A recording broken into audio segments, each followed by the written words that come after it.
After Aspen, we were certain Greg would never plan another trip. But lo and behold, 6 months later, his message appeared in the group chat. Aloha, team. I've planned the ultimate Hawaiian getaway, budget-friendly, jam-packed with activities, and guaranteed to maximize our experience. Flights are booked. Pack your swimsuits. We groaned collectively. Greg's ultimate getaway likely meant pre-packed sandwiches, a laminated schedule, and strict curfews. But Hawaii. It was hard to resist the lure of beaches and Mai Tais. What could possibly go wrong? As it turns out, a lot.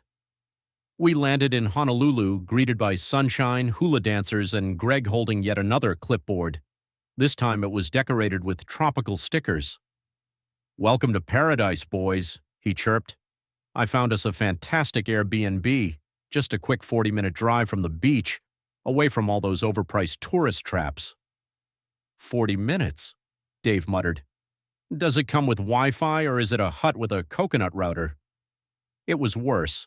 The Airbnb was a tiny bungalow with one bathroom, a futon that seemed older than us, and decor straight out of a garage sale. Greg beamed. All this for $30 a night each. The only good news? Greg had no idea we'd secretly booked a beachfront hotel for later in the trip. Greg kicked things off with a budget snorkeling tour, which was just us renting gear and heading to a rocky beach he'd read about on a coupon site. "This spot is just as good as the tours," Greg declared, tightening his goggles. We weren't 5 minutes in when Dave stepped on a sea urchin. Mike's snorkel filled with water, and I realized my flippers were 2 different sizes. Greg, of course, floated blissfully nearby, oblivious.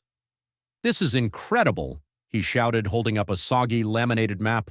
"We're right on schedule." By the time we dragged ourselves out of the water, bruised and mildly traumatized, Greg was already handing out peanut butter sandwiches. "No need to waste money on overpriced resort food. Greg, I think I ate more salt water than actual food," Dave muttered. That night, while Greg worked on perfecting tomorrow's itinerary, we snuck out. Mike had booked us a suite at a beachfront resort, complete with a balcony overlooking the ocean. We toasted our rebellion with cocktails delivered in actual pineapples, the kind Greg would have called liquid bankruptcy. "I'm calling this drink Freedom," Dave announced. "Tastes like rebellion." The night turned into a blur of poolside laughs, midnight swims, and 0 clipboards.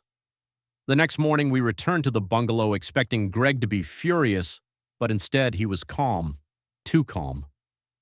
"I know you guys snuck out," he said, smiling in a way that made my stomach drop. "So I made adjustments."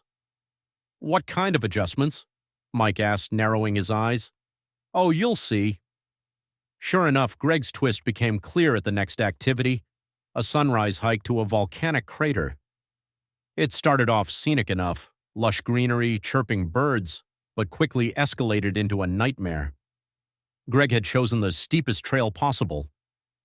"Just a few more switchbacks," he chirped as we wheezed behind him, sweating out every cocktail from the night before.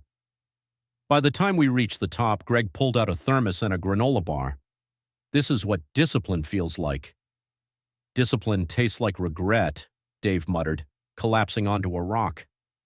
Greg had scheduled a budget-friendly luau for dinner, which turned out to be a church fundraiser in a parking lot. The roasted pig was surprisingly decent, but the vibe, not exactly the tropical paradise we envisioned. To make matters worse, Greg brought a bag of reusable water bottles. "No overpriced drinks tonight," he announced. That's when we decided to escalate. "Hey, Greg," I said, "since you're saving so much, we should splurge on one thing, right?" Greg hesitated. "I suppose, within reason."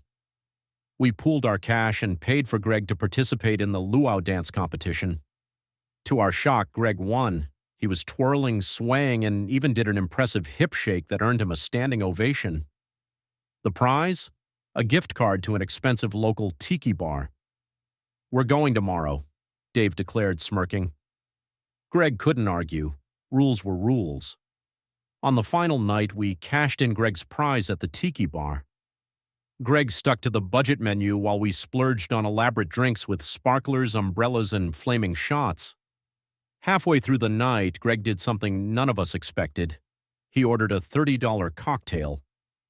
"This one's on me, boys," he said, raising his glass. We stared at him, stunned. "Are you feeling okay, Greg?" He smirked.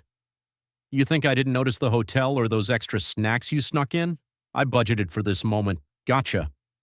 We erupted into laughter. Greg, it seemed, had played us too. Back home, Greg shared the final group expenses, still insisting we'd overspent. But he couldn't hide his pride in his luau victory or that $30 cocktail. If we've learned anything, it's that chaos and compliance are a perfect recipe for unforgettable adventures.